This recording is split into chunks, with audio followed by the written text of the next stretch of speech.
وطر کے بعد کیا تہجد کی نماز پڑھ سکتے ہیں؟ سنا ہے کہ وطر پڑھنے کے بعد کوئی بھی نفل پڑھنا مکروہ ہے، کیا تہجد کی نماز بھی نہیں پڑھ سکتے؟ بنت طالب کراچی سے۔ رسول اللہ صلی اللہ علیہ وسلم کا ارشاد ہے، اجعلوا آخر صلاتکم وطرا، وطر کو سب سے آخری نماز بناؤ۔ اس بیس پر بہت سے علماء کی رائے ہے کہ وطر سب سے آخر میں پڑھنا چاہیے اور وطر کے بعد کوئی نفل نہیں ہے، اور ہمارے شیخ حضرت مفتی رشید احمد صاحب رحمہ اللہ کا موقف بھی یہی ہے، اور احسن الفتاوی میں اس پر بڑا زبردست مدلل رسالہ بھی ہے۔ لیکن ناجائز کوئی بھی نہیں کہتا، یعنی افضل ہے کہ وطر سب سے آخر میں پڑھے جائیں، لیکن وطر اگر کسی نے پہلے پڑھ لی ہے تو اس کے بعد بھی نفل پڑھنا بھی جائز ہے اور نماز پڑھنا بھی جائز ہے، کچھ بھی پڑھ سکتے ہیں، ناجائز نہیں ہے، افضل ہے، افضل کہ سب سے آخر میں۔ ناجائز نہیں ہے کیونکہ نبی صلی اللہ علیہ وسلم سے تو ثابت ہے صحیح سند سے کہ آپ نے وطر کے بعد 2 رکعت پڑھے ہیں، تو راجح یہی ہے کہ وہ 2 رکعت بھی وطر سے پہلے پڑھ لیں آپ، لیکن کوئی پڑھ لے تو ناجائز نہیں ہے۔ خاص طور پر جس کو یہ امید نہ ہو کہ تہجد میں میری آنکھ کھلے گی، وہ اگر وطر چھوڑ کے سو جائے گا اور رات کو آنکھ نہ کھلی تو وطر قضا ہو جائیں گے، اور وطر کی نماز واجب ہے۔ آپ صلی اللہ علیہ وسلم کی صحیح حدیث ہے اس بارے میں، من لم یوتر ان اللہ زادکم صلاۃ الا وہی الوتر، اللہ نے ایک اور نماز ہمارے لیے بڑھا دی اور وہ وطر ہے۔ تو وطر کے وجوب کے بڑے مضبوط دلائل ہیں، بہت سخت تاکید ہے وطر کی، تو اس کو آپ قضا نہیں کر سکتے۔ تو اگر رات کو آنکھ کھلنے کا خوف نہ ہو کہ پتہ نہیں آنکھ کھلے گی نہیں کھلے گی، تو پھر آپ کو چاہیے کہ عشاء کی نماز کے ساتھ ہی وطر پڑھ لیں، پھر اگر آنکھ کھلتی ہے تو تہجد بھی پڑھیں، تہجد کو ضائع نہ کریں۔ تو بہتر یہی ہے کہ وطر سب سے آخر میں ہو، لیکن پہلے پڑھ لیے تو بھی بلا کراہت، بغیر کسی کراہت کے نماز پڑھنا جائز، اس میں کوئی مکروہ نہیں ہے۔ تہجد کا وقت کب سے کب تک ہے؟ کیا تہجد فجر کی سنت سے پہلے کبھی بھی پڑھ سکتے ہیں یا اس کا کوئی بھی وقت فکس ہے؟ ارباس انصاری انڈیا سے۔ دیکھیں، عشاء کے بعد تہجد کسی بھی وقت پڑھی جا سکتی ہے، لیکن سب سے زیادہ فضیلت والا وقت رات کا آخری تہائی حصہ ہے، یعنی عشاء کے بعد اور صبح صادق کے ٹائم کو 3 حصوں میں ڈیوائڈ کر دیں برابر برابر، تو جو آخری تہائی ہوگا وہ سب سے بہتر وقت ہے تہجد کا۔ تو وہ نہیں ہو سکتا تو کبھی بھی سونے کے بعد اٹھ کے تہجد پڑھ سکتے ہیں، آدھی رات کو بھی۔ بہتر ہے کہ نیند لیں، سونے کے بعد اٹھنا یہ تہجد کا افضل وقت ہے، اور اس کی بھی توفیق نہیں ملتی تو سونے سے پہلے بھی پڑھی جا سکتی ہے، لیکن سب سے افضل ہے آخری حصہ۔ پھر چلو آخری میں نہیں پڑھتے لیکن تھوڑی نیند لینے کے بعد اٹھ کے پڑھ لیتے ہیں، یہ بھی غنیمت ہے۔ یہ بھی نہیں ہوتا چلو عشاء کے بعد پڑھ لو۔ نماز میں ہنسی آئے تو کیا کروں؟ نماز میں ہنسی آتی ہے، ویسے ہنسی آتی نہیں ہے، لیکن جب نماز کی نیت باندھنے کھڑا ہوتا ہوں تو ہنسی آنا شروع ہو جاتی ہے۔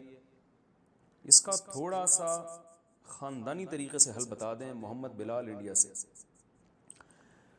محمد بلال بھائی، اس کا حل میرے پاس نہیں ہے، کسی نفسیاتی ڈاکٹر کو آپ بتائیں کہ ڈاکٹر صاحب میں آرام سے بیٹھا رہتا ہوں، جیسی نماز میں کھڑا ہوتا ہوں مجھے ہنسی آنا شروع ہو جاتی ہے، تو انشاءاللہ کچھ ایسی آپ کا وہ نسخہ بتائیں گے ڈاکٹر صاحب کہ آپ ٹھیک ہو جائیں گے۔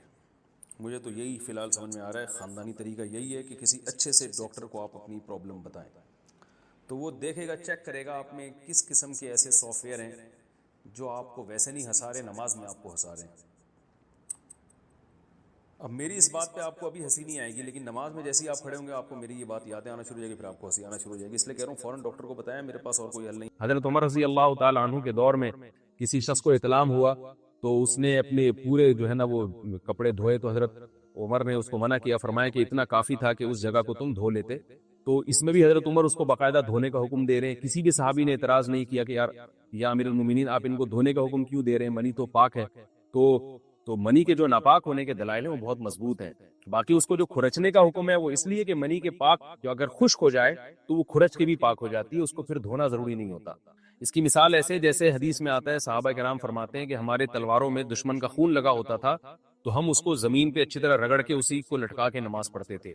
تو دیکھیں خون بھی ایسی چیز ہے کہ جو سوکھنے کے بعد اس کی ایک پاپڑی سی جم جاتی ہے، تو حالانکہ خون کو بھی ناپاک مانا جاتا ہے، جمہور علماء کے ہاں خون ناپاک چیز ہے، لیکن صحابی کیا کر رہے ہیں، اس کو رگڑ کے زمین پہ اور جو اس کو اچھی طرح رگڑ کے جب اس کا اثر زائل ہو گیا تو اسی کو لٹکا کے نماز پڑھ رہے ہیں۔ تو جیسے خون ناپاک ہونے کے باوجود رگڑنے سے پاک ہو جاتا ہے، اگر کسی ایسی چیز پہ لگا ہو جو لوہے یا ایسی سخت چیز پہ، تو ایسے ہی منی اگر کپڑوں پہ لگی ہو خشک ہو جائے تو اس کو اچھی طرح جب فرش دیا جائے تو وہ پاک ہو جاتی ہے، لیکن اس سے یہ ثابت نہیں ہوتا کہ منی ناپاک پہلے سے ہی پاک ہے۔ ایک اور دلیل منی کے ناپاک ہونے کی یہ ہے کہ جو مدی ہے، ٹرانسپیرنٹ پانی جو مرد کے جسم سے نکلتا ہے، وہ اگر جسم سے نکل جائے تو غسل فرض ہو جاتا ہے، وضو فرض ہو جاتا ہے، اور منی نکل جائے تو غسل فرض ہوتا ہے۔ اب یہ کیسی بات ہے کہ مدی کے نکلنے سے جس سے وضو فرض ہو رہا ہے وہ تو ناپاک ہے، اور منی نکلنے سے جب غسل فرض ہو رہا ہے بڑی والی طہارت، اس کو ہم پاک قرار دیں۔ اس لیے امام ابو حنیفہ رحمہ اللہ تعالیٰ کا مذہب منی کے بارے میں کہ یہ نجاست غلیظہ ہے، اور امام مالک کا بھی یہی مذہب ہے، یہ مذہب بہت دلائل کے لحاظ سے قوی ہے۔ تو اس لیے عورت کے منہ میں ڈسچارج ہونا یہ بالکل حرام ہے، ناجائز ہے، گندگی ہے، اسلام میں اس کی قطعاً اجازت نہیں ہے۔ اور اگر ان ائمہ کا مذہب لیا جائے جو منی کو پاک سمجھتے ہیں، اس لیے میں یہ عرض کر رہا ہوں کہ بعض حضرات نے اس پہ فتویٰ دیا ہے کہ یہ چونکہ پاک ہے لہذا اگر یعنی کوئی شخص منہ میں بھی ڈسچارج ہو جائے تو یہ بھی جائز ہے۔ یہ 100% غلط فتویٰ ہے، اس لیے کہ جو حضرات اس کو پاک کہتے ہیں وہ بھی اس کو خبائث میں داخل کرتے ہیں، حرام چیزوں میں داخل کرتے ہیں، اس کا کھانا یا اس کا منہ میں ڈالنا وہ بھی جائز نہیں کہتے، تو اس لحاظ سے بھی یہ ناجائز ہے اور بہت ساری بیماریوں کا ذریعہ بھی ہے۔ دوسرا مسئلہ یہ ہے کہ اگر کوئی ڈسچارج نہیں ہوتا اورل سیکس کے ذریعے تو اس کا شرعی حکم کیا ہے؟ تو اس کا حکم یہ ہے کہ یہ انتہائی سخت درجے کا مکروہ ہے، ناپسندیدہ عمل ہے، اور اس کے سخت درجے کے مکروہ اور حرام نہیں ہے لیکن بہت زیادہ ناپسندیدہ اور شریعت کے مزاج کے بالکل خلاف ہے، اور اسلامی کلچر میں اس کا کوئی تصور نہیں تھا۔ یہی وجہ ہے کہ فقہائے کرام کے ہاں اس چیز کا تذکرہ بہت ہی محدود پیمانے پر ملتا ہے۔ یہ اس کی علامت ہے کہ مسلمان معاشرہ اس چیز سے بالکل بھی واقف نہیں تھا کہ یہ کیا ہوتا ہے، تو یہ چیز غیروں سے آئی ہے، غیر مسلموں سے ہمارے معاشرے میں جو ان کی موویز دیکھ دیکھ کے، فوش فلمیں دیکھ دیکھ کے نوجوانوں میں اس چیز نے سرایت کیا، ورنہ یہ انسان طبی طور پر اس عمل سے بہت زیادہ نفرت کرتا ہے۔ کوئی بھی شریف الطبع آدمی ذہنی طور پر اس کے لیے تیار نہیں ہوگا۔ تو میں پھر بھی یہ کہہ رہا ہوں کہ بہرحال علماء اس کو ناجائز اور حرام نہیں سمجھتے، اس لیے کہ میاں بیوی ایک دوسرے سے جس طرح سے چاہیں استمتاع کر سکتے ہیں، لیکن سخت ناپسندیدہ بہرحال ہے اور مکروہ چیز ہے، اور اس قابل نہیں ہے کہ اس کی حوصلہ افزائی کی جائے۔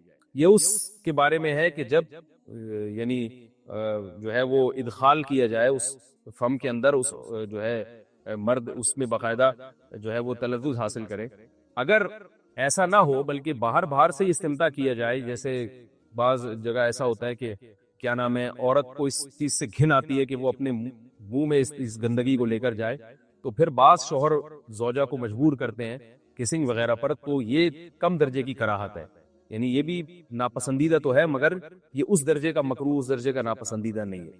دوسری بات یہ کہ یہ جو میں نے پوری ڈیٹیل بیان کی ہے یہ اس صورت میں ہے اس کے مکروہ اور ناپسندیدہ ہونا کہ عورت اس کے لیے ذہنی طور پر آمادہ ہو۔ یہ بات خوب یاد رکھیں، اگر عورت کو اس عمل سے گھن آتی ہے تو پھر مرد بیوی کو اس کام پر مجبور ہرگز نہیں کر سکتا، کیونکہ یہ نکاح کے جو ایگریمنٹ ہے، مقتضیات ہیں، اس کے خلاف ہے، یعنی یہ اس میں داخل نہیں ہے۔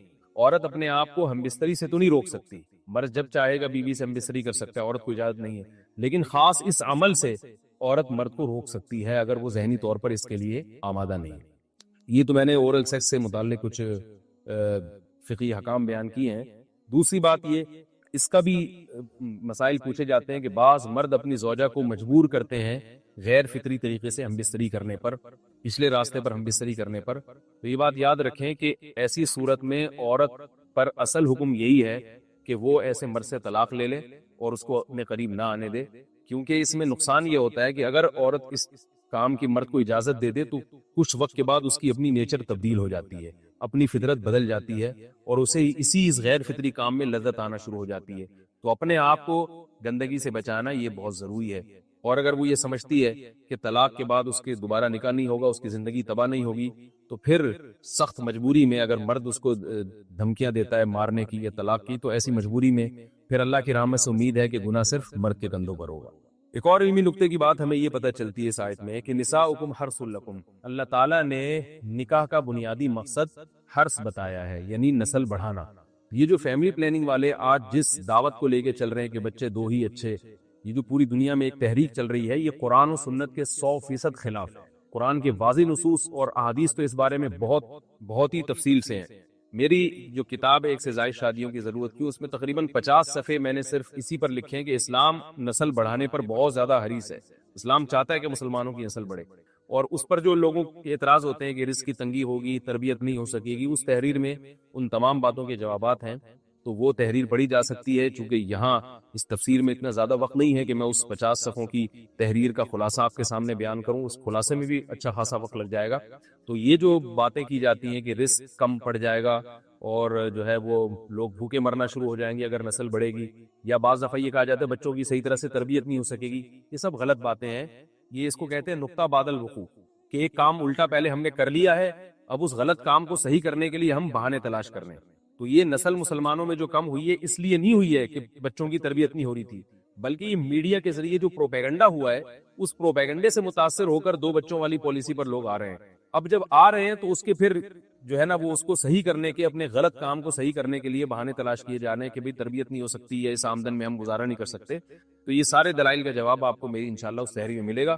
بہرحال ہم چونکہ مسلمان ہیں, قرآن کو مانتے ہیں, سارے دلائل ایک طرف اور قرآن و سنت ایک طرف. جب اللہ تعالیٰ نے ہمیں بتا دیا کہ نساؤکم حرث لکم, عورت کا بنیادی مقصد دیگر جیسے بہت سارے مقاصد ہیں, ان میں بہت بڑا مقصد کیا ہے کہ وہ نسل بڑھانے کا ذریعہ بنتی ہے. تو اس سے ہم بستری بھی اسی نیت سے ہونی چاہیے کہ تمہارے ہاں اولاد پیدا ہو, نہ یہ کہ اس نیت سے ہو کہ اولاد کو تم روکو. یہ دنیا کی محبت ہوتی کیا ہے؟ کل میرے سامنے میں لاہور میں جن کے یہاں ٹھہرا ہوا تھا نا, انہوں نے اپنا واقعہ بتایا کہ بہت غربت میں ان کا ٹائم گزرا ہوگا. انہوں نے بتایا کہ میری زوجہ نے اس شدید ترین غربت میں میرا بڑا ساتھ دیا, گھر میں کھانے کو روٹی نہیں. آج وہ بہت بڑے تاجر بن چکے ہیں. مجھے بڑا اچھا لگا یار, کوئی بیوی اتنا ساتھ دے رہی ہے غربت میں. کہہ رہے ہیں ایسا بھی ہوتا تھا کہ صرف روٹی ہے, اس کے ساتھ گھر میں سالن بھی نہیں ہے. تو یہاں تک نوبت آئی, کچھ بھی نہیں ہے, لیکن گھر والی نے کیا دیا. ایسا نہیں ہو کہ جیسے آج بعض خواتین جو بیان نہیں سن رہی, فوراً بھائی شوہر غریب ہو گیا تو خلا لے کے نکل لو پتلی گلی سے.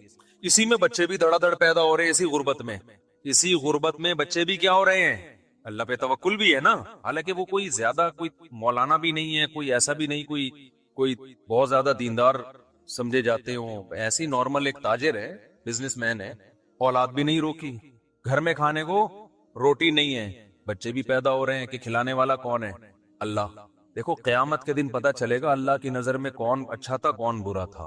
گیٹ اپ تو بھائی سارے بڑے اچھے اچھے بنا کے گھوم رہے ہوتے ہیں, حاجی پاجی تو سارے بن جاتے ہیں.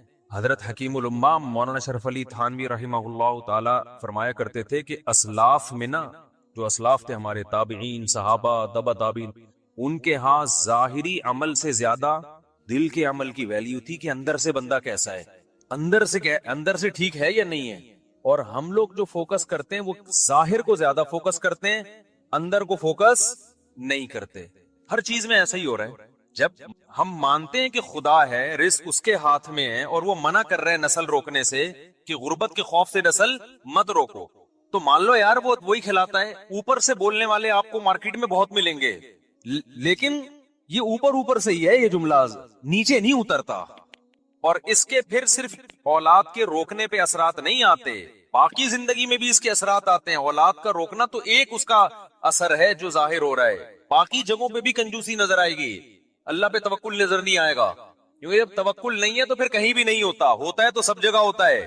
سمجھتا نہیں ہے نا بات کو. تو انہوں نے مجھے بتایا کہ میرے ایسے حالات تھے اور اس طرح بچے بھی پیدا ہو رہے ہیں, اور بیوی بھی نہ نسل روک رہی ہے اور ساتھ دے رہی ہے. اور اس غربت میں کہتے ہیں جب پیسہ آنا شروع ہوا, بہت محنت کی انہوں نے, تو بیوی کیا کہہ رہی ہے, آپ کے بھائی غریب ہیں, آپ ان کو سپورٹ کریں. میں نے کہا یار ایسی خاندانی بھابی, یار ایسی خاندانی عورتیں مارکیٹ میں مرد نہیں ہیں. عورتیں کہیں ہماری برائی کر رہے ہیں, مرد کون سا ایسا خاندانی ہے, مثال دے رہا ہوں میں. ان کی تو بیگم ایسی خاندانی تھی نا. کہہ رہے ذرا سے پیسے آنا شروع ہوئے تو میرے بھائی سارے غریب تھے, تو میری گھر والی نے کہا کہ آپ کیا کریں, ان کو سپورٹ کریں. کہہ رہے میں نے ان کو سپورٹ کرنا شروع کیا, سب کو کاروبار میں لگایا, زمینیں لے کے دی. آج اللہ نے اچھا بچے بھی سارے, اب جب پیسہ آیا تو جیسے جیسے بچے بڑے ہوتے گئے سارے بڑی بڑی یونیورسٹیوں میں ہی پڑھ رہے ہیں. کل رات میں ان کے بچوں کے ساتھ ہی بیٹھا ہوا تھا, ہم 3-3:30 بجے جا کے, بلکہ میرا فجر کی اذان ہو گئی تھی, بیٹھا ہوا تھا. مجھے ایسا اچھا لگ رہا تھا ان کے ساتھ. وہ بچوں کی باتیں بھی بڑی ٹائٹ, بڑی بڑی یونیورسٹی میں پڑھ رہے ہیں, اور مسائل کیا پوچھ رہے ہیں, سارے دین کے مسائل, کہ اپنے دین کی ہم یونیورسٹی میں حفاظت کیسے کریں, لڑکیوں سے میل جول سے کیسے بچیں ہم. تو میں نے کہا یار ایجوکیشن میں بھی آگے ہیں, اخلاقیات میں بھی, تربیت بھی ہو گئی, پیٹ بھی بھر گیا, اور قد بھی سے لمبے تڑنگے سے نا ایسے لمبے. تو میں اصل میں تو بچوں کے لیے نہیں بتا رہا تھا, اصل میں تو یہ کہ میں نے کہا یار اب دیکھو یہ خاتون ہے, شوہر سے کیسی وفا کر رہی ہے, گزارا کیا غربت میں, اس کے بعد جب پیسہ آنا شروع ہوا تو اس نے کہا بھائی جو میرے مقدر کا ہے وہ تو اللہ مجھے کھلا رہا ہے. کہ بیگم کا بیان کیا تھا, انہوں نے خود بتایا کہ جو میرے مقدر کا ہے اللہ مجھے, بھائی جب پیسہ آتا ہے تو گھر میں لائف سٹائل تو اچھا ہو ہی جاتا ہے, تو ہمارا تو ہو ہی گیا نا بھائی, ہمیں تو اچھا مل رہا ہے, ایئر کنڈیشن بھی گھر میں لگ گیا, گھر بھی اچھا مل گیا, اب سپورٹ کس کو کریں, بھائیوں کو سپورٹ کریں آپ. تو یہ کیا ہے, دل کیا ہے, دل میں حب دنیا بولو نا نہیں ہے, دل میں دنیا کی محبت نہیں ہے. دل میں دنیا کی محبت ہوتی نا پہلے تو ان سے اولاد ہی پیدا نہیں ہونی تھی, کیونکہ یہ ہوس ہوتی ہے نا کہ سارا بچانا ہے ہم نے, خلق مخلوق پہ خرچی کرنا. اور پھر جب یہ انسان اپنی اولاد نہیں پیدا کرتا کہ کھلانا پڑے گا, تو وہ شوہر کو مشورہ دے کہ دوسروں کی اولادوں پہ کھلاؤ. پھر انہوں نے بتایا کہ بہنوں کے ساتھ بھی تعاون اور وغیرہ وغیرہ, خاندان کے ساتھ بھی. اور مرد کا دل جب بیوی اس طرح کی باتیں کرے نا اتنا بڑا ہو جاتا ہے, وہ کہتا ہے یار میں پوری جائیدادیں اس کے نام کر کے جاؤں گا میں. یعنی مرد کا دل اتنا اللہ نے بڑا رکھا ہے, اگر آدمی کا بچہ ہو پجامہ نہ ہو, پجامے تو پھر مارکیٹ میں بہت گھوم رہے ہیں نا, انسان کا بچہ ہو نا تو وہ اتنا بڑا دل ہو جاتا ہے جب بیوی اس طرح کی باتیں کر رہی ہوتی ہے. تو آج کل تو ایک دوسرے کی دولت پہ نظر, شوہر بیوی کے مال پہ نظر رکھتا ہے, اس کو پوچھتا رہتا ہے تمہارے ابا کی وراثت گئی کہاں. اور بھائی یہ اس کا ہیڈیک ہے یار, اگر اس کو ملی بھی ہے تو تجھے کیا دلچسپی ہے کہ اس کے پاس بینک میں کتنے پیسے ہیں, اس کو ابا کی وراثت سے کیا ملا, تیرا لینا دینا نہیں ہے. تیری جو ذمہ داری ہے وہ تو نے پوری کرنی ہے نا بھائی. بیگم کروڑ پتی ہو یا ارب پتی ہو یا غریب ہو, آپ کے ذمے جو نان نفقہ ہے شریعت کہتی ہے اس نان نفقے کی کوالٹی اور کوانٹٹی پہ اس سے کوئی فرق نہیں پڑے گا. یہ اللہ نے عورت کو حق دیا ہے کہ اس کا ساری ذمہ داری کس پر ہے, شوہر پر ہے, چاہے وہ پیسہ ٹھیک ٹھاک ہو اس کے پاس. صرف ایک چیز پہ فرق پڑے گا کہ علاج اس کے پر ہوگا, کہ اگر اس کے پاس پیسہ ہے تو پھر اس کے اپنے پیسوں سے اس پر علاج لازم ہوگا. لیکن ہماری سوسائٹی میں مرد یہ بھی کر لیتے ہیں کہ نہیں بھائی چلو علاج بھی میں ہی کروں گا, اور اچھی بات ہے کر لینا چاہیے. تو یہ ہے حب دنیا. اور اس قسم کی عورت جو ہے تو اس کا مطلب اس کا دل دنیا کی محبت سے بولو پاک ہے. پیسہ اچھا سب کو لگتا ہے, ہوس نہیں ہے پیسہ اچھا لگنا برا نہیں ہے, تو سب کو لگتا ہے اچھا, کیونکہ اس سے نعمتیں ملتی ہیں. اللہ نے دولت کو اپنا فضل کہا ہے قرآن کریم میں. ہوس الگ چیز ہے اور پیسے کی چاہت الگ چیز ہے. آج ہوس ہے, لالچ ہے, غیر اخلاقی طریقے سے کمانا, بٹورتے رہنا. میں آج کیا ہوتا ہے جو خواتین بیان نہیں سن رہی, جب وہ شادی ہو کے گھر میں آتی ہیں شوہر کے, تو ان کی خواہش ہوتی ہے کہ بھئی یہ بہنوں کو کیوں کھلا رہا ہے, یہ اپنے بھائیوں کو کیوں کھلا رہا ہے, یہاں تک کہ اپنی ماں کو کیوں کھلا رہا ہے, یہ اتنی ٹینشن. اور میں نے دیکھا ہے اپنی زندگی میں کیسے مرد کے دماغ کو ایسا قبضے میں کیا ہے کہ وہ کسی قابل ہی نہیں رہا, وہ کہیں خرچے نہیں کرتا. اچھی بھی ہیں الحمدللہ, جیسے میں نے آپ کے سامنے ایک مثال دی ہے. اور مردوں میں بھی دونوں قسم کی بیماریاں پائی جاتی ہیں. عورت کے کما رہے ہیں بیگم سے کہ تم کما کے لاؤ. یہ بات تو میں بار بار کہتا ہوں, شدید مجبوری نہ ہونا میرے بھائی. اپنے خاندان میں اپنے نسلوں میں یہ رسم چھوڑ کے جاؤ, ان کو یہ پاور کرا دو کہ ہمارے خاندان میں مرد کماتے ہیں عورتیں کھاتی ہیں. بولو ہماری پرمپرا ہے یہ, ہم اس کو چینج نہیں کر سکتے. ہمارے خاندانی رواج ہے بھائی, ہمارے یہاں عورتیں نہیں کماتی. یہ سیکھ لو, یہ کیا کر لو. میں کبھی نہیں دعویٰ کرتا کہ میں جو باتیں کرتا ہوں میرا بھی 100% عمل ہے اس پہ. میں تو اللہ سے دعا کرتا ہوں اللہ جو باتیں کر رہا ہوں مجھے اس پر عمل کی توفیق دے. میں تو بار بار کہتا ہوں بھائی میں آپ لوگوں کو کوئی نصیحت کرتا ہوں اس نیت سے کہ مجھے بھی اللہ عمل کی توفیق دے. لیکن کچھ باتیں بتانی پڑتی ہیں تاکہ آپ کو یہ نہ لگے کہ یار یہ پھینک رہا ہے لمبی لمبی نا. جب اس پر آزمائش آئے گی نا تو پھر دیکھیں گے ہم. اللہ بچائے ہمیں آزمائشوں سے.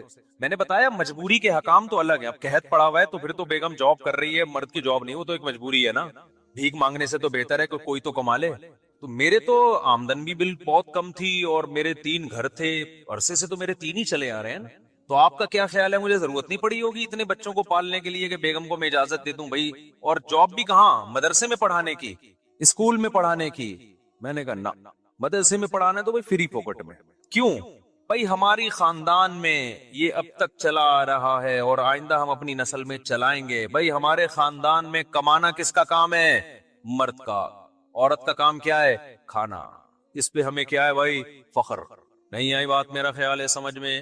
تو یہ رسم چھوڑ کے جاؤ بھائی, ہم لوگ کیا نہیں عورتیں کماتی, ہم لوگ کیا مرد کماتے ہیں. خدا کی قسم ایسا اچھا خاندانی نظام چلے گا نا تمہارا, اتنا ٹائٹ نظام چلے گا. بچے تمیز سے پلیں گے, بچے پیدا بھی تمیز سے ہوں گے, ان کو ماؤں کی محبتیں بھی پوری ملیں گی اور تمہیں بیویوں کی محبت بھی پوری ملے گی. ایک دفعہ اگر عورت کے ہاتھ کی کمائی مرد کے منہ کو لگ جائے نا, بہت اپاہج بن جاتا ہے. اس کو ایسے مزے لگ جاتے ہیں نا فری پھوکٹ کے کھانے کے. کیونکہ جن قوموں میں یہ رواج آیا ہے نا, دیکھو کچھ برائیاں ایسی ہوتی ہیں ان میں بریکیں نہیں ہوتی, وہ ہمیشہ بڑھتی ہیں. مثال کے طور پر ابھی جاپان کے بارے میں رپورٹ آئی کہ نسل ختم ہوتے ہوتے جاپان کا دیوالیہ ہونے والا ہے. ابھی رپورٹ ہی ہے جاپان میں, پتہ ہے آپ کو, ان کے بچے پیدا ہونا ختم ہو گئے نا, تو بڈھے بڈھے بڈھے وہ اتنے تنگ آئے ہوئے ہیں جاپانی. سویڈن کا صدر تو ایک دفعہ تقریر میں رو پڑا تھا کہ ہمارے یہاں بڈھے بڈھے ہو رہے ہیں. وہ تو کورونا نے کچھ فضل کیا, بہت سارے بوڑھوں کو شارٹ کر دیا, ورنہ تو وہ پاگل ہو گئے تھے کہ بھئی کوئی کما تو رہا نہیں ہے, سارے کھا ہی رہے ہیں بیٹھ کے, تو وہ باہر سے لوگوں کو بلاتے ہیں. لیکن ان کی اپنی قومیں ختم ہو رہی ہیں. ایسا کیوں ہوا؟ جب انہوں نے فیملی پلاننگ کو شروع کیا تو ان کے ذہن میں یہ نہیں تھا کہ یہ یہاں جا کے بند ہوگا. ان کا خیال تھا ابھی ہم 2, پھر ہم کہیں گے اب 3 کر دو, پھر دوبارہ 2 پہ آ جاؤ. یہی تھا نا. ابھی تو ہماری آبادی بہت ہے تو ہم ایسا کرتے ہیں 2 پہ لے آتے ہیں, بلکہ 1 پہ لے آتے ہیں تاکہ آبادی ذرا سے بھی نہ بڑھے. پھر تھوڑے دنوں میں ہم 2 پہ لے آئیں گے, پھر ہم 3 پہ لے آئیں گے. جب کم ہونے لگے گی تو ایک تمیز سے چلیں گے. یہ کیا مسلمانوں کی طرح کہ برساتی مینڈکوں کی طرح بچے پیدا ہو رہے ہیں ان کے, وہ ہمیں یہ کہتے تھے خرگوش کی طرح بچے ہو رہے ہیں, کوئی پلاننگ نہیں ہے اور کوئی اس کے لیے وہ غربت سے مرے جا رہے ہیں, پیٹرول مہنگا ہو رہا ہے, اور پھر بے فارم میں ایک نیا بچہ آ گیا. جی بے فارم کے فارم نہیں ہے ان لوگوں کے پاس, اتنا غریب ملک, کاغذ باہر سے ادھار لے رہا ہے, وہ بچے ہی ڈالے جا رہے ہیں اس میں. یہ ایک جاہل قوم, وہ ہمارے بارے میں یہ کہتے ہیں. ہم نے دیکھو کیسے مینج کیا سسٹم کو اور کیسے زبردست. کچھ گڑبڑیں ایسی ہوتی ہیں کہ وہ آپ شروع کرتے ہیں, کنٹرول میں آپ کے نہیں ہوتی. تو یہ ہوا ہے ان لوگوں سے. اب ناروے ایک بچہ پیدا کرنے پر 24 لاکھ روپے دے رہے پاکستانی. یہ 24 لاکھ پچھلے سال کی رپورٹ ہے جب کرنسی کی, اب تو وہ 30-35 لاکھ بن چکی ہوں. آپ ناروے کی نیشنلٹی لو اور کوئی کام نہ کرو وہاں جا کے, صرف یہی کرو, ملتے رہیں گے آپ کو. وہ کہہ رہے ہیں ہماری قوم بڑھے, نیشنلٹی نہیں ہے پھر نہیں دیں گے. وہ کہیں گے جب ہماری قوم کا بندہ بن گیا تو پھر ہوگا. تو یہ کیوں ہو رہا ہے وہاں پہ نسلیں؟ اور 50-60 سال کے بعد آپ دیکھو گے جاپان میں پشتو چل رہی ہوگی انشاءاللہ. آپ دیکھو گے پشتو ہوگی, کہ ہمارے جو پشتون تاجر ہیں پشاور سے اور افغانستان بہت جا رہے ہیں وہاں پہ. چپلی کباب دبا کے کھلا ہوا ہوگا, میڈ ان جاپان چپلی کباب ہے. حقیقت بتا رہا ہوں آپ کو, آپ مذاق نہ سمجھو. لیکن آپ کو اس لیے ابھی یقین نہیں آ رہا کہ 50 سال بعد ہم زندہ ہی نہیں ہوں گے. اگلی نسلیں اگر یہ ہمارا بیان سنیں گی تو وہ کہیں گی تو جاپان تو ہے پٹھانوں کا ملک, تو مفتی صاحب یہ باتیں کیسی کر کے گئے ہیں. تو 50 سال کے بعد 60-70 سال کے بعد ماحول چینج ہو چکا ہوگا نا, تو کہیں گے اس میں ہنسنے کی کیا بات ہے یار. یہ اتنا مفتی صاحب اس بات کو بیان کر کے اچھمبے, یہ جاپان تو ہے ہی, جاپان خان اس نے بنایا تھا یہ. کیونکہ جب چینج, بہت سے کنٹری ایسے ہیں جن میں جو اصل قومیں تھیں وہ ختم ہو چکی ہیں. یونان جو ہے نا, یونان, اس کے بارے میں آپ ہسٹری اٹھا کے دیکھیں, انہوں نے بہت صدیوں پہلے فیملی پلاننگ پہ عمل کیا تو ان کی نسل گھٹتے گھٹتے اصل قوم ہی ختم ہو گئی ہے. دوسری قوم ہے جس کو یونانی کہا جاتا ہے, اپنے ہی ہاتھوں مر گئے, ختم. وجہ کیا ہے کہ جب آپ گروتھ ریشو کو کم کرتے ہیں نا, تو آپ کو لوگوں کا یہ ذہن بنانا پڑتا ہے کہ بچے جب کم ہوں گے تو آپ کی جیب پہ بوجھ کم آئے گا, ان کی تربیت آسان ہوگی. یہ بوجھ ہیں بچے. ایک دفعہ آپ کے ذہن میں, آپ کو ان کے دماغ میں یہ ڈالنا پڑتا ہے کہ یہ نعمت نہیں ہے, یہ کیا ہے, یہ بوجھ ہے. یہ سافٹ ویئر انسٹال کیے بغیر کوئی نسل روکتا نہیں ہے. قرآن نے کیا کہا, یَهَبُ لِمَن یَشَاءُ إِنَاثًا, جس کو چاہتا ہوں بیٹیاں گفٹ کرتا ہوں, اور جس کو چاہتا ہوں بیٹے گفٹ کرتا ہوں. ہبہ گفٹ کو, انعام تحفے کو کہتے ہیں. او یزوجہم ذکرانا و اناثا, جس کو چاہتا ہوں دونوں گفٹ کرتا ہوں, بیٹے بھی دیتا ہوں بیٹیاں بھی. اور جمع کا صیغہ لائے اللہ تعالیٰ, ایک بیٹے کا تو یا ایک بیٹی کا تو ذکر ہی نہیں کیا. اور عربی میں جمع کم از کم 3 افراد, یعنی کم از کم 6 سے تو نصاب شروع ہو رہا ہے. اب قرآن نے جو سافٹ ویئر ڈالے صحابہ اور تابعین کے ذہن میں جو انسٹال کیے وہ یہ کہ اولاد گفٹ ہے. اب بتاؤ, گفٹ کو خرچ کرنے میں, لینے میں پلاننگ ہوتی ہے یا خرچ کرنے میں پلاننگ ہوتی ہے؟ مثال کے طور پر ایک بندہ آیا میرے پاس, ایک لفافے میں 50,000 روپے دی, مفتی صاحب یہ گفٹ ہے. مفتی صاحب نے گننے بن کے یوں کر کے ڈال لیے چیک. ادھر سے آیا 50,000 گفٹ, یوں کر کے ڈال لیے. ادھر سے آیا 1 لاکھ گفٹ. ہوتا نہیں ہے ایسے, وہ خوش تو ہونے دو نا. ادھر سے آیا, اچھا نعت خوانوں کو بڑے پیسے ملتے ہیں. کل میں جلسے میں گیا نا, بڑی پیاری نعت پڑی بندے نے, بڑا مزہ آیا. لیکن جب کوئی اچھا شعر پڑھتا لوگ آتے, یہ لوگ چپکے سے مٹھی میں پیسے رکھ کے, ہمارا 2 گھنٹے بیان ہوا, ہم نے بڑی اچھی اچھی باتیں کی, لوگ ایک دم جوش میں آتے ہیں لیکن کوئی ہل بھی نہیں رہا. ہم نے کہا چلو یار, نعت خوانوں کے مزے بہت ہیں. اچھا ادھر سے 50,000 آ رہے ہیں. اب کوئی کہے مفتی صاحب اتنے پیسے لے رہے ہو, بغیر پلاننگ کے پیسے ہی آتے چلے جا رہے ہیں, یہ تو ٹھیک نہیں ہے. میں کہوں گا آئیں جتنے بھی, اس کے لیے پلاننگ کی ضرورت نہیں ہے. پلاننگ کی ضرورت ہوگی خرچ کرنے میں. یہ پلاننگ کا موقع نہیں ہے, کیونکہ گفٹ تو جتنے آ جائیں اچھا ہے بھائی, جتنے آ جائیں. لاکر بڑا بنوا لوں گا میں, ایک اور اکاؤنٹ کھلوا لوں گا میں, جیبیں بڑی کروا لوں گا میں. گفٹ کبھی کوئی نہیں روکتا.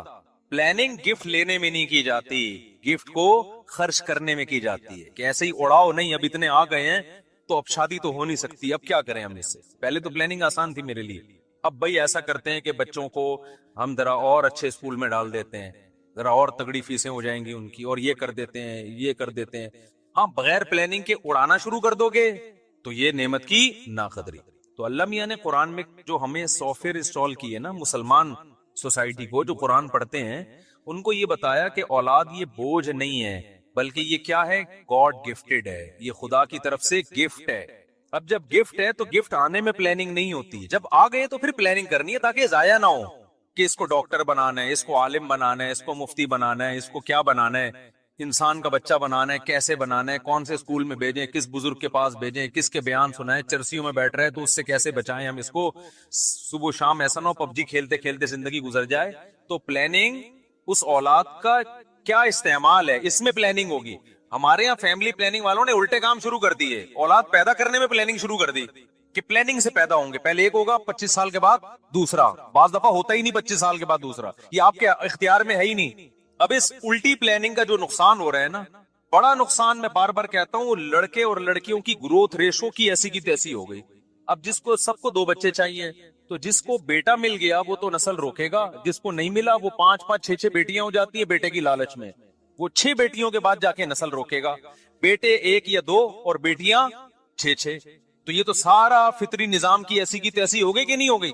آپ کہہ سکتے ہو کہ چائنا اور جاپان اور انڈیا, ان دونوں کنٹریز میں فیملی پلاننگ پر عمل ہوتا ہے, تو ان میں تو گروتھ ریشو ایسا نہیں ہے کہ لڑکیاں بہت زیادہ لڑکے کم, بلکہ وہاں تو لڑکیاں ہی شارٹ ہیں. تو بھائی وہ ایک اور ظلم کر رہے ہیں جس کا خدا آخرت میں انتقام لے گا, وہ یہ کہ لڑکیوں کو ماں کے پیٹ میں مار دیا جاتا ہے پیدا ہونے سے پہلے, ورنہ اگر وہ پیدا ہونے دینا تو وہاں لڑکیاں ہی لڑکیاں ہوں, اتنی عورتیں پیدا ہو جائیں, مرد مارکیٹ سے شارٹ ہو جائے ان کے, کیونکہ جس فیملی میں ایک بیٹا ایک بیٹی ہو گئی وہ روکے گا نسل, جس کے 2 بیٹے ہو گئے وہ بھی روک لے گا, کیونکہ بیٹے کی ضرورت لوگوں کو بیٹی سے زیادہ ہوتی, خود ماؤں کو بیٹا چاہیے ہوتا ہے. آپ دیکھ لیں ہماری سوسائٹی میں 5 بیٹیاں 6 بیٹیاں 7 بیٹیاں, کس چکر میں یار, اس چکر میں کہ شاید اگلی دفعہ بیٹا ہو جائے, وہ نہیں ہوا تو اب تو سارا سیٹ اپ, جب آپ فطرت کے کام میں ٹانگ اڑاتے ہو تو الٹا پلٹا ہوتا ہے. تو میں اس کر رہا تھا کہ اسلام نے جو سافٹ ویئر ہمیں ہمارے دیے, جو قرآن پڑھتے ہیں, قرآن پر ایمان رکھتے ہیں, وہ یہ کہ یہ نعمت ہے. لہذا جب آپ کے دماغ میں یہ آ گیا نا, یہ سافٹ ویئر انسٹال ہو گئے کہ نعمت ہے, تو پھر آدمی کیا چاہے گا, میری اولاد زیادہ ہو. یہ کافروں کو بھی یہی پتا تھا کہ اولاد زیادہ ہونا نعمت ہے. یہی وجہ ہے کہ قرآن کافروں کو کہتا تھا کہ تم اگر اطاعت کرو گے تمہیں اللہ کثرت سے اولاد دے گا. یمددکم باموال وبنین, یہودیوں کو اللہ کہتے ہیں ہم نے کہا کہ جب تم اطاعت کرو گے کثرت سے اللہ تمہیں اولاد دے گا. اور قرآن کہتا ہے, شعیب علیہ السلام نے اپنی قوم سے کہا کہ اللہ کی نعمت کو یاد کرو, وکثرکم, اللہ نے تمہاری آبادی بہت بڑھا دی ہے, یہ اللہ کی نعمت ہے, اس پہ شکر ادا کرو. فیملی پلاننگ والے ہوتے اس زمانے میں, وہ کہتے یہ بڑھا دیے جی, تو ٹینشن ہے ہمیں, تم اس کو کہہ رہے ہو اللہ کا شکر ہے, ہماری تو بڑی ہوئی آبادی کیا ہے, ٹینشن. پیغمبر کہہ رہے ہیں بڑی ہوئی آبادی تمہارے لیے اللہ کی نعمت ہے, شکر ادا کرو. تو اب جب سافٹ ویئر انسٹال کر دیے کہ یہ بوجھ ہے, تو پھر یاد رکھو کچھ دنوں تک ایسا لگتا ہے کہ 2 ہونے چاہیے, اس پہ آپ قوم کو لائیں گے, لیکن اگلا اسٹیپ پہ قوم خود آئے گی, آپ نہیں لائیں گے. وہی کہ جب بوجھ ہے تو پھر 2 کے بجائے کتنے ہونے چاہیے, 1, پورا اس پہ سیٹ ہو گیا.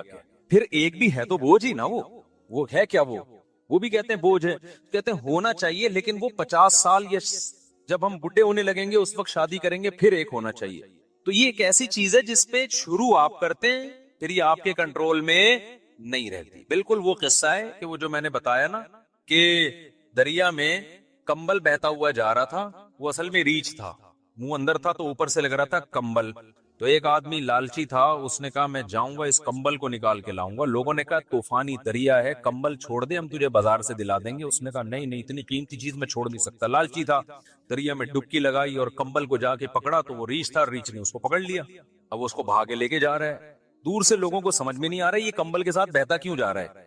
تو لوگوں نے چیخ مار کے کہا نالائق ڈوب جائے گا, کمبل کو چھوڑ دے. تو یہ کہتا ہے میں تو کمبل کو چھوڑ رہا ہوں, کمبل مجھے نہیں چھوڑ رہا.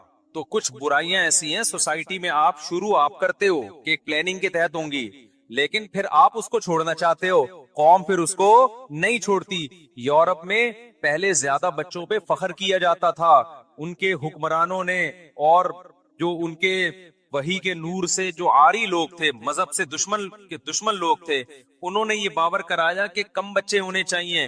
نتیجہ کیا نکلا کہ انہوں نے کہا ٹھیک ہے جی کم ہونے چاہیے. اب وہ کہہ رہے ہیں زیادہ ہونے چاہیے, لیکن وہ کمبل کو وہ چھوڑنا چاہ رہی ہے ان کی قومیں، لیکن کمبل اب ان کو چھوڑنے کے لیے تیار نہیں ہے. وہ جو سافٹ ویئر ایسے انسٹال ہو گئے ہیں وہ سافٹ ویئر کسی سے ریموو ہی نہیں ہو رہے. اب وہ سمجھ میں آ رہی ہے بات کہ نہیں آ رہی؟ وہ اب ریموو ہی نہیں ہو رہے، ڈیلیٹ کا بٹن ہی اڑ گیا ہے وہاں سے. تو آپ یہ جو ایک اتنی بھیانک چیز ہے یہ پھر آپ کے کنٹرول میں نہیں رہتی. اس لیے جو نیچر پہ چل رہے ہو نا، تو یہ ایک برائی تو یہ ہے کہ جب یہ آپ دماغ میں ڈال دو گے تو پھر کیا ہوگا. پھر دوسرا، جب آپ یہ کسی کے دماغ میں ڈال دیتے ہو نا کہ پیسہ خرچ کرنے سے کم ہوتا ہے، یہ سافٹ ویئر جب کسی کی کھوپڑی میں آ جائیں تو وہ اپنی نسل بھی روکے گا. کیونکہ فیملی پلاننگ کے پیچھے جذبہ کیا ہے کہ آپ کی اپنی اولاد جب زیادہ ہوگی تو آپ کی غربت میں اضافے کا ذریعہ، یعنی آپ کو اس کو کھلانا پڑے گا تو آپ کی آمدن ڈیوائیڈ ہوگی. ایسا ہی ہے نا. یہ سافٹ ویئر آج کی لبرل دنیا نے انسٹال کر دیے لوگوں کی کھوپڑیوں میں.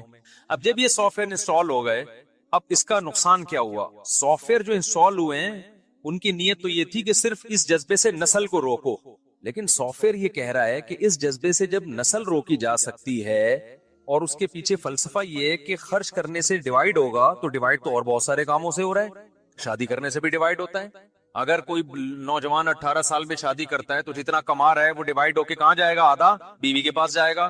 تو انہوں نے نکاح کرنا بھی کیا کر دیا گوروں نے. حالانکہ ان کی قوم، ان کی ریاستیں یہ نہیں چاہتی تھی کہ یہ جلد شادی کرنا چھوڑ دیں.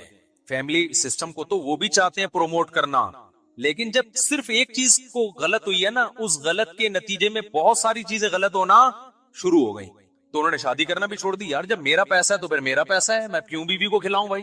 پھر جب بیگم کو نہیں کھلانا، اپنے بچوں کو نہیں کھلانا، تو کسی بیوہ سے شادی کر کے اس کے یتیم بچوں کو کھلانا، یہ تو پاگل پنا اور حماقت. اس ایسے آدمی کے تو سینگ ہونے چاہیے سر پہ حماقت کے، کہ اپنی جو اپنا بلڈ ہے اس پہ خرچ کرنے سے پیسے کم ہوتے ہیں تو دوسرے کے بلڈ پہ خرچ کرنا تو اور پرلے درجے کی حماقت ہے. ابے بھائی کھوپڑی شریف میں باتیں آ رہی ہیں کہ نہیں آ رہی ہیں؟ تو یہ ایسا الٹا پلٹا ہوا ہے نا کہ اب اس کی بریکیں نہیں. اب یہ لبرل دنیا کیا کر رہی ہے؟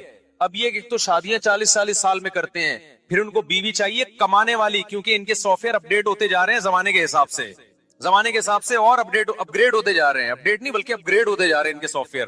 پہلے یہ تھا کہ صرف بچے ہی 2 ہونے چاہیے، پھر یہ تھا کہ بھائی بیوی بھی نہیں ہونی چاہیے، شادیاں بھی ایک ہونی چاہیے، اور پھر بیوی بھی نہیں ہونی چاہیے، پھر جب اگر ہو بھی تو پھر 50 سال میں ہونی چاہیے، اور پھر کسی بیوہ یا یتیم بچے کو پالنا یہ بھی نہیں ہونا چاہیے. تو ہوتے ہوتے ہوتے ہوتے وہی ہوگا جو ہو رہا ہے دنیا میں میرا مال. پھر معذوروں کے لیے گورنمنٹ پتہ ہے کیا کرے گی؟ وہی کچھ کرے گی جو یورپ میں کیا ہے. وہاں سگا بھائی اپنے سگے معذور بھائی کو نہیں پالتا، گورنمنٹ پالتی ہے.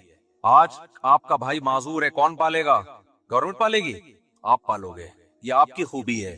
یہ یورپ اور امریکہ میں ان لوگوں کی خوبی نہیں ہے، وہاں گورنمنٹ پالتی ہے. لوگ گورنمنٹ کی بڑی تعریفیں کرتے ہیں اور صحیح کرنی چاہیے کہ قانون مضبوط ہے، معذوروں کو حکومت پالتی ہے. لیکن آپ کو پتہ ہے نا کہ ضرورت ایجاد کا نام ہے. تو یہ ضرورت تھی اس سوسائٹی میں جس کی وجہ سے یہ قانون ایجاد ہوا ہے. کیونکہ وہاں گورا پالنے کے لیے، وہ اپنے بوڑھے باپ کو پالنے کے لیے تیار نہیں ہے. تم جب پہلے اولاد روکی نا، پھر ابا بھی روکو. ابا کو تو روک سکتے نہیں کیونکہ ابا پہلے پیدا ہوتے ہیں، بچہ بعد میں پیدا ہوتا ہے. تو ابا کو روکنے کا یہ ہے کہ ابا پہ خرچ نہ کرو، میرا پیسہ ہے تو میں نا. تو گورنمنٹ نے کہا یار یہ تو روڈوں پہ بڈھے بیچارے بوڑھے پڑے ہوئے ہوں گے یہاں پہ. تو انہوں نے بڑا اچھا نظام بنایا، اولڈ ہاؤس بنایا کہ بھئی یہ بوڑھوں کو ہم جا کے بڑی تعریفیں کرتے ہیں. دیکھو گورنمنٹ یہاں بوڑھوں کو کتنا اچھا کھلاتی، کتنی کیئرنگ حکومت ہے. ایک ہماری حکومت ہے، مار دیا بڈھوں کو. حکومتوں نے یقیناً مارا ہے، پبلک نہیں مارتی. پبلک غریب ٹماٹر بیچے گا، اپنے بوڑھے باپ کو گلے سے لگا کے رکھے گا گھر میں. یہ جذبہ گورے میں بولو نا نہیں ہے. کروڑ پتی ہوگا، ابا کو ایک سیب نہیں کھلائے گا. اللہ ماشاءاللہ چند واقعات تو ہر جگہ ہوتے ہیں، اور یہ میں ایسی باتیں نہیں بتا رہا، ہوائی باتیں. تو اب معذوروں پہ خرچ گورنمنٹ، لیکن اللہ میاں نے دوسرے طریقے سے ان سے انتقام لیا ہے کہ ٹیکس نکالو ان سے. ٹھیک ہے نا، ٹھیک ٹھاک طریقے سے. یار ہمیں زکوٰۃ 2.5% دیتے ہوئے موت آتی، اللہ نے ٹیکس کا نظام ہم پر مسلط کر دیا کہ ان سے زبردستی چھینو، جس پہ ان کو ثواب بھی 2 ٹکے کا نہیں ملے گا. ثواب بھی نہیں ملے گا. جو زکوٰۃ پہ ثواب ملتا ہے، فری پھوکٹ میں معذور بھائی پہ خرچ کرنے کا ثواب ملتا ہے، فری پھوکٹ میں ماں باپ کو کھلانے کا ثواب ملتا ہے، ٹیکس پہ وہ ثواب. میں نہیں کہتا کہ گناہ ملتا ہے ٹیکس دینے پہ، ثواب بھی ہو سکتا ہے ملتا ہو، وہ والا نہیں ملتا جو اپنی مرضی ہے. تو آپ اس کے باپ کو بھی دینا ہے، یہ آپ کے باپ کو بھی دینا ہے. اور ان ملکوں میں کم از کم ٹیکس لے کے خرچ انسانوں پر ہو جاتا ہے، ہمارے ہاں تو وہ بھی نہیں ہو رہا. کھوپڑی شریف میں بات آ رہی ہے کہ نہیں آ رہی ہے؟ کھوپڑی ہے الحمدللہ، تو بات بھی آ رہی ہوگی. اچھا خیر. تو اب دیکھو انہوں نے وہ والے سافٹ ویئر انسٹال کر دیے نا ان میں، یہ یہاں سے شروع ہونا، اولاد پہ خرچ، تو پھر بیوی پہ بھی خرچ نہیں، پھر ابا پہ بھی خرچ نہیں، پھر معذوروں پہ بھی خرچ نہیں. اسلام نے اس کے بالکل اپوزٹ سافٹ ویئر انسٹال کیے. اسلام نے کیا سافٹ ویئر انسٹال کیے؟ کہا کہ تمہارے لیے پیغمبر کی زندگی میں بہترین نمونہ ہے. اللہ کرے یہ کھوپڑی میں باتیں بیٹھ جائے خدا، یہ دل کو درست کرنے کی باتیں، اور اللہ کی قسم یہ باتیں دل میں بیٹھ گئی نا، سب سے پہلا انعام پتہ ہے کیا ملے گا؟ ٹینشن فری زندگی، دماغ ایسا ریلیکس ہوگا، مزے کی زندگی اللہ دے گا. جس کے دل میں دنیا اور دولت کی محبت ہونا، سب سے پہلے اللہ اسے انتقام کے لیتا ہے، اس کا سکون چھینتا ہے اللہ. دل بڑا ہو جائے گا، خرچ کرنے کی عادت پڑے گی، لائف کو کیا کرو گے؟ انجوائے، انجوائے کرو گے لائف. یہ پہلا انعام ملتا ہے جس کے دل سے دنیا کی محبت نکلتی ہے. ایسے اٹکے ہوئے ہیں نا اینٹوں میں، دیواروں میں، کیا مجھے تو بہت عجیب سا محسوس ہوتا ہے یار. تو کیا ہوا کہ جی وہ اسلام نے اس کے برس کیا بتایا؟ ہمارے پیغمبر صلی اللہ علیہ وسلم سے زیادہ اللہ نے کسی کو مسکین پیدا ہی نہیں کیا، تاکہ مثال وہ سامنے آئے جو بالکل اپوزٹ، تاکہ کوئی اشکال نہ کر سکے اصل میں ان کے پاس تو پیسے ہیں. 40 دن گھر میں چولہا نہیں جل رہا، اور بیویاں کتنی رکھی ہوئی ہیں؟ 9 ایٹ اے ٹائم. سمجھ میں نہیں آ رہی بات؟ یہاں شرمندہ ہو جاتے ہو آپ لوگ. خیر آگے چلو. ایک بیوہ سے نکاح کر رہے ہیں حضرت ام سلمہ سے، جن کی عمر بھی زیادہ ہے اور 2 بچے بھی ہیں. ان کو نکاح کا پیغام بھیجا. انہوں نے کہا یا رسول اللہ میری عمر زیادہ اور میرے ساتھ تو 2 بچے بھی ہیں، میں ان کو چھوڑ کے کیسے آ سکتی ہوں؟ آپ نے فرمایا کہ میری عمر تم سے بھی زیادہ ہے، کوئی بات نہیں، تمہاری عمر زیادہ ہے تو میری تم سے بھی زیادہ، اور جو 2 بچے تو چھوڑ کے آنے کی ضرورت نہیں ہے، وہ بچے بھی اللہ و الی الرسول، اللہ رسول کی طرف میری اس کسٹڈی میں پلیں گے.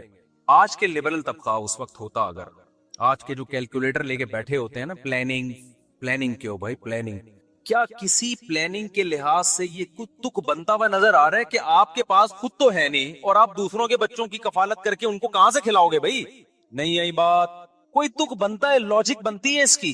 کوئی بظاہر کوئی لاجک نہیں بنتی، لیکن سافٹ ویئر انسٹال کیے جا رہے ہیں. ہم تو اپڈیٹ کر رہے ہیں سافٹ ویئر، انسٹال تو پیغمبر کر کے گئے ہیں، کیونکہ انسٹال کرنا مشکل ہوتا ہے، اپڈیٹ کرنا ایک بٹن پہ ہو جاتا ہے. اب اپڈیٹ کرنا بہت مشکل ہو رہا ہے، سوچو انسٹال کرنا کتنا مشکل ہوگا. لیکن صحابہ کے ہاں 2 منٹ میں انسٹال ہو گئے تھے سافٹ ویئر، کیونکہ ان کا ایمان مضبوط تھا، ان کو سمجھ میں آ گیا تھا کہ بھئی جو پیغمبر کہہ رہے ہیں وہ بالکل ٹھیک کہہ رہے، لہٰذا صحابہ نے بھی یہی روش اختیار کی ہے. پھر تو بیوہ سے نکاح کر کے اپنی ذمہ داری بھی بڑھا رہے ہیں اور کہہ رہے ہیں 2 بچے بھی لے آؤ. سوال پیدا ہوتا ہے بھائی اس کی تو کوئی لاجک ہی نہیں ہے. بھائی لاجک یہ ہے کہ رزق پہلے آتا ہے، ماں کی چھاتیوں میں دودھ پہلے آتا ہے یا بچہ پہلے آتا ہے؟ اگر کوئی عورت یہ کہے کہ فلاں کے چونکہ بچہ ہے اس کی تو چھاتیوں میں دودھ ہے تو وہ تو بچے کو دودھ پلا رہی ہے، میں بچہ پیدا کروں گی تو میری چھاتیوں میں تو دودھ ہے نہیں، لہذا میں نہیں پیدا کر رہی، اسے کیا کہا جائے گا؟ وہ بھائی پیدا کر تو صحیح، اللہ مخلوق کو پہلے بیچتے ہیں، رزق کا انتظام تو پہلے سے ہوتا ہے، سافٹ ویئر تو پہلے سے انسٹال کیے ہوئے ہیں، لیکن اس کا اظہار جب بچہ ہوگا تو ہوگا، اس سے پہلے نہیں ہوگا. تو آپ کی لائبلٹیز جب بڑھیں گی نا، ذمہ داریاں بڑھیں گی تو رزق کے دروازے کھلیں گے. آپ کہہ سکتے ہو پھر ہمارے پیغمبر پہ رزق کے دروازے کیوں نہیں کھل گئے 9 شادیوں کے بعد؟ یہ سوال پیدا ہوتا ہے نا. دیکھو رزق کے دروازے کھلنے کا مطلب کیا ہے؟ ہر ایک کو نا اس کے حساب سے رزق کے دروازے کھلتے ہیں. رزق کے دروازے کھلتے ہیں، کسی پہ دولت کے انبار لگ جاتے ہیں، کسی نے اپنے لیے جب غربت کو اختیار کیا، ہمارے پیغمبر نے تو غربت کو اختیار کیا ہے نا، کیونکہ آپ پہ رزق کے دروازے کھل جاتے ہیں نا تو بہت ساری اس میں مصلحتیں فوت ہو جاتی ہیں. اللہ نے کہا ضرورتیں پوری ہوں گی، استغنا دے دوں گا میں، دل میں یہ غربت کا خیال نہیں آئے گا. ہمارے نبی کے گھر میں کھانے کو نہیں تھا لیکن آپ کے دل میں استغنا بے پناہ تھا، تو اسی میں صبر کی توفیق دے دینا، یہ بھی رزق کے دروازے کھلنا ہے. حضرت ام سلمہ اسی غربت میں نبی کے ساتھ گزارا کیا. حضرت عبد الرحمن ابن ابی سلمہ اور آپ کی جو دوسری بہن تھی وہ نبی کی کسٹڈی میں بڑے ہو گئے، اسی طریقے سے ہو گئے بڑے. تو ضرورتیں پوری ہو گئی کہ نہیں ہو گئی؟ پھر آپ صلی اللہ علیہ وسلم کے جو ستیلے بیٹے تھے آگے حدیثوں کا پرچار کیا، بنیادی ضرورتیں ان سب کی ساری پوری ہوئی ہیں. اس لیے میں بار بار کہتا ہوں اگر آپ پہ رزق کے دروازے نہیں کھل رہے تو آپ سمجھ لو کہ جتنا رزق مجھے مل رہا ہے میری ضرورت کے لیے یہ کافی تھا. میں نے جو سٹی اسکول اور بیکن ہاؤس کو اپنا معیار بنایا ہوا ہے یہ معیار ہی غلط بنایا ہوا ہے. مسافر کو جتنی چیزیں دنیا میں بیسک چاہیے ہوتی ہیں وہ اللہ دے دیتا ہے. تو پیغمبر کے ساتھ تو اللہ کا معاملہ یہ تھا کہ ہمارے نبی کی تو غربت اختیاری تھی، آپ تو چاہتے ہی نہیں تھے کہ میری غربت دور ہو. اس میں بہت ساری حکمتیں تھی، وہ میں بیان کر چکا ہوں. تو اس لیے ہمارے نبی کے پاس تو پیسہ صبح آیا بھی تو شام ہونے سے پہلے صدقہ کر دیا، سارا صدقہ. لیکن پھر بھی اللہ نے کھلایا پلایا کہ نہیں؟ آپ کی ازواج کو بھی کھلایا، اور پھر ازواج کا بھی یہی حال تھا. نبی کے دنیا سے جانے کے بعد حضرت عمر کیا کرتے تھے، مال غنیمت جب آتا تو امہات المومنین کا راشن 1 سال کا ان کے گھر پہنچا دیتے. تو اس میں کیا ہوتا؟ وہ یہ نہیں کہتی اب اللہ نے چونکہ رزق کے دروازے کھول دی ہماری غربت پہ، اللہ نے اب ہمیں نوازا ہے، ہم نے توکل کیا تو اب ایسا ہے کہ اب ہم کھائیں گے۔ نہ نہ نہ، انہوں نے کیا کرتی تھی کہ ان کی ٹریننگ ہی ایسی تھی نا، وہ صبح سے بانٹنا شروع کرتی، اور حضرت زینب کا تو یہ تھا کہ شام تک خالی، اور باقیوں کا بھی ایک آدھ ہفتے کے اندر سارا کیا خالی۔ حضرت عمر غضبناک ہوتے، صحابہ غضبناک ہوتے، بھئی ہماری مائیں ہیں، ہماری ذمہ داری ہے، تو یہ سارا ہی صدقہ کر دیتی ہیں۔ عبداللہ بن زبیر ہیں حضرت عائشہ کے بھانجے، انہوں نے تو قسم اٹھا لی کہ میں اللہ کی قسم اپنی یہ جو خالہ ہیں عائشہ، ان کے ہاتھ روکوں گا، میں کیوں خرچ کر دیتی ہیں۔ حضرت عائشہ کو اتنا غصہ آیا، انہوں نے کہا تو مجھے صدقے سے روک رہا ہے اور قسم اٹھا رہا ہے، اللہ کی قسم میں تجھ سے زندگی میں کبھی بات نہیں کروں گی۔ دونوں کی قسموں کا ٹکراؤ ہو رہا ہے۔ ٹکراؤ کس بات پہ ہو رہا ہے؟ وہ کہہ رہے آپ کو خالہ ہو میری، آپ ماں بھی ہو، امت کی مائیں ہیں، تو آپ اتنا صدقہ کر رہی ہو، تو میں جو ہوں آپ کو، کیونکہ ترس آ رہا ہے نا،